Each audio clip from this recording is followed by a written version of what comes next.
ndabifuriza ibihe byiza bakunzi ba Dr Shangazi. Umunsi mwiza kuri mwebwe mwese aho muri hose mu mpande zitandukanye z'isi. Ikaze hano kuri Dr Shangazi. Murabizi ko hano twigira uko zubakwa, uko abantu bahana keya batarashakana, abashakanye tukabigisha uko zubakwa. Nawe ubundi niba ufite icyo wifuza ko tukwigisha, inama twakugira, twandikire hano kuri Dr Shangazi tuganire nawe. Byashoboka ko aribwo bwa mbere uhuye n'iyi linki ivuga kuri aya makuru, ukaba wari ufite ikintu ushaka ko tuganiraho nawe cyangwa cyakunaniye kuvaho cyangwa se utazi, twandikire tuganire nawe. Uyu munsi rero tugiye kwigana ukuntu banyaza umugore. Abenshi muri bo baravuga ati nta mugore unyara, hanyara abagore babyaye, ariko mu by'ukuri icyo ni ikinyoma cyambaye ubusa. Buri kintu cyose kirashoboka mu gihe cyakozwe neza. Umugore wateguwe neza aranyara pe, nk'umugore wishimiye umugabo. Mu kiganiro cy'uyu munsi turaganira ku ngingo ikomeye yo kunyaza umugore cyangwa umukobwa. Ikiganiro cyacu kigamije kwigisha abashakanye gushimishanya hagati yabo, ibyo byishimo bikazatuma babana iteka ryose mu munyenga w'urukundo.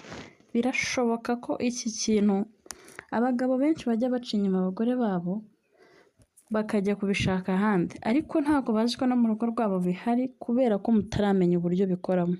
Umugore wese wateguwe neza aba afite ubushobozi bwo kunyara kandi akanyazwa neza, nawe ukishima. Banza umuganirize nk'uko tubivuga mu biganiro bitambutse. Nkunda kubabwira ko iki gikorwa ni icya babiri kandi gikorwa neza, mwaganiriye, mwateguranye, umunaniro washize, stress zagabanyutse. Ntabwo iki gikorwa kivura stress, iki gikorwa kivura umunezero. Iyo uganiriye n'abagore benshi bakubwira ko kuzana amavangingo cyangwa se kunyazwa bibashimisha cyane, bikaba akarusho iyo banyaye menshi igihe kirekire. Si ibyo nababwiraga se? Kunyara k'umugore biramuruhura kuko hari n'igihe bikiza indwara zimwe na zimwe nzagenda mbabwira, harimo nk'umugongo, stress ku badamu. Abagabo bikabaha umunezero, nawe ubwawe urangije wumva utuje. Usanga umugore udafite amavangingo cyangwa se utanyara yibaza uko yabigenza kugira ngo ibyo byiza nawe bizamugereho. Aba yibaza icyo umugabo we cyangwa uwo baryamana yakora kugira ngo nawe iryo pfunwe ryo kwitwa umugore utanyara rimuveho. Bakunzi ba Dr Shangazi, cyane namwe mwakoze subscribe, nawe utarakora subscribe untege amatwi wumve. Iri pfunwe rigomba kuvaho kuko hano kuri Dr Shangazi tubagira inama y'ukuntu bigenda bihinduka, kuko uko mubizi siyanse ubundi niba yihishemo ibintu byinshi. Siyanse n'ubushakashatsi byagaragaje ko hari abantu batuma amavangingo asohoka. Aha turaharebera hamwe, hanyuma tunarebe ibyo abagore bahurizaho bemeza ko ibyo umugabo abikoze bituma amavangingo asohoka ari menshi. Murabyumva ko hari ahantu umugabo agenda akozakoza ku mpande hirya no hino, akarisa umugore we, uko agenda amufata gake gake yiyoroheje, bigatuma umugore nawe yirekura. Nese umugore uramufata ukamugundira, urumva nawe ubwe hari ahari kubabara, ku rundi ruhande akanaryoherwa. Ariko mugerageze twigane iki kiganiro ucyumve ukirangize, kuko niyo ngingo numva abagabo batarasobanukirwa cyane. Abagore bemeza ko iyo umugabo akojeje imboro ye kuri rugongo cyangwa se clitoris mu ndimi z'amahanga, amazi ahita asohoka. Gusohoka kw'aya mazi rero ntabwo bizanwa n'uko umugore ari we ubishatse, oya, ahubwo koko nimwateranye karesi, mwabanje gutegurana, nyine umugore akabanza akazana ububobere mu gitsina, clitoris ku buryo yoroha, iyo tukunze kwita rugongo, amazi ahita asohoka. Gusa si ukubikora ngo ahita asohoka kuko bisaba ibindi bintu byinshi. Abagore bemeza iyo umugabo yateguye neza umugore, bakundanye, baganiriye, yariye neza, yahaze, atarwaye, nta cyatuma uwo mugore atanyara. Ndabarahiye ko umugore wahawe keya n'umugabo, ibintu byose birikorera, ubona ushyizeho gake zikaza. Ubushakashatsi bwemeza ko rugongo ari igice gikomeye kizamura ubushagarira n'uburyohe ku mugore bigatuma amavangingo asohoka. Wowe mugabo gerageza mu gutera akabariro ukinishe clitoris kugira ngo ubashe kunyaza umugore wawe.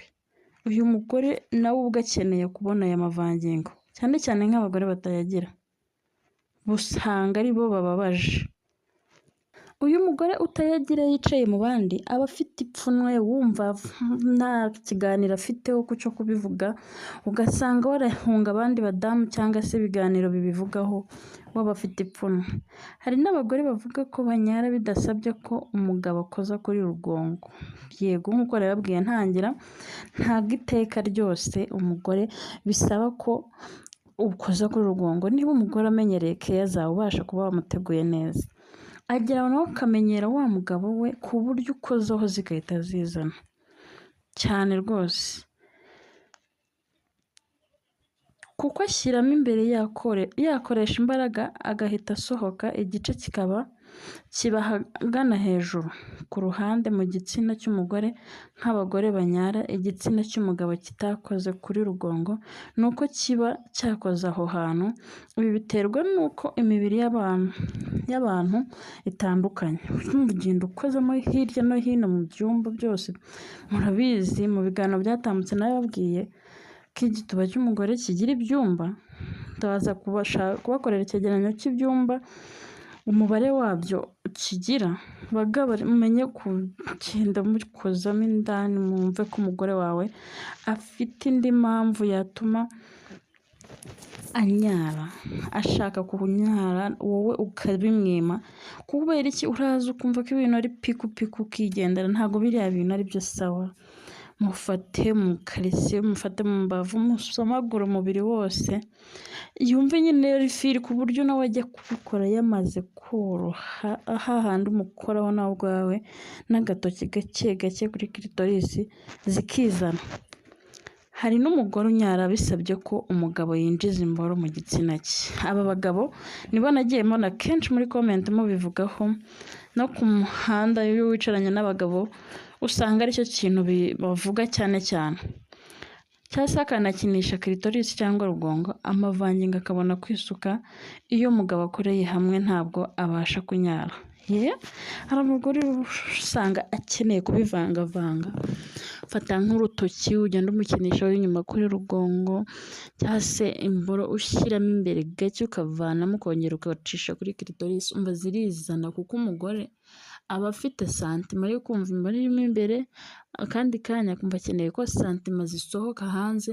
Umuvangavangire inandawutu ugenda ubishyiramo gake gakeya, ariko ukomeza kumusomagura kwago nabwiye ahantu hose hagiye hatandukanye, ku munwa, amatama, mu ijosi, cyane cyane mu gihe uri kumunyaza. Mu gihe uri kumunyaza ushyizemo imbere gake, usome ku matwi ye, umwongorera utugambo twiza. Hari abagabo muba mukora sex cyangwa se iki gikorwa cy'abashakanye ugasanga mumeze nk'aho mwarakaranyije ntimuziranye.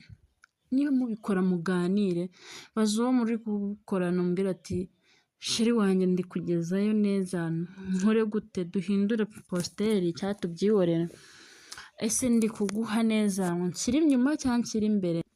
Biraryoha iyo ibintu mubikoze mubiganira, umwe ashaka kumva imbere n'undi ashaka kumva inyuma. Umwe ati niba umugabo wanjye akunze kujyamo imbere nanjye nkunze inyuma, bivangavange, ushyiremo imbere usoke, niba babyita gusoka, umucumite nka kabiri uvanemo ushyire inyuma, umuvangavangire ku buryo bigenda neza. Ibi byose ariko bisaba ko umugore yirekura, ntagire isoni, agahinzira amavangingo kugira ngo bibashe kugenda neza. Niba utari kumuganiriza ngo yirekure, feeling love, yumve ko akeneye kumvana nawe, ntabwo uyu mugore yabasha kwirekura. Hari kandi pozisiyo wakoresha kugira ngo ubashe kunyaza, nko kugarama, kwicara, kuzamura amaguru, ariko izindi nko kubika inda, kuryamira urubavu, gupfukama, bya bindi bita akinyuma, aka kantu gakora umuti. Abagabo benshi nubwo bahita barangiza, ariko ku badamu haba koroshye mu kumunyaza kuko aba yirekuye hose, igituba kiri hejuru, nawe ubwe yumva ko ari mu gikorwa cyiwe kimureba. Si byiza, ntabwo byagufasha kuyarekura neza.